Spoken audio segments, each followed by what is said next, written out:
Hello guys, শফিকের আর আমার এই কল রেকর্ডিংটা শোনো, তারপর আমি কিছু কথা বলছি। হ্যালো শফিক, আমি রকিয়া বলছি। তুই তুই কি আমার সাথে আর কথা বলতে চাস না? কল করলে চুপ মেরে থাকিস। আমি কি এমন করেছি যে তুই আমার সাথে কথা বলতে চাস না? শুনছি তোর নাকি একটা লিঙ্ক ভাইরাল হয়েছে, এটা কি সত্যি? কথা বলছিস না কেন?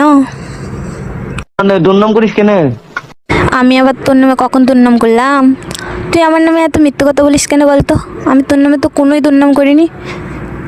আমার যে আইডিটা ছিল ওই আইডিটা তো ব্যান্ড হয়ে গেছে, তুই আগে থাকতে জানিস।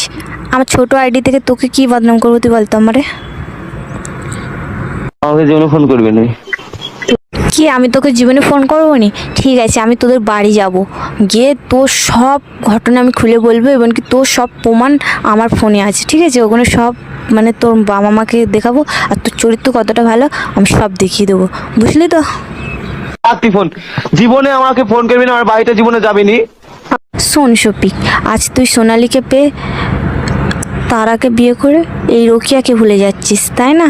মানে তুই ওদের সাথেই মানে রিলেশনে থাকবি, মানে সোনালীর সাথে তুই রিলেশনে এখনো থাকবি, আর ওই উল্টো পাল্টা কাজ করবি, তাই তো? করবো কোনো কথা তোর? আরো করবো কোনো কথা?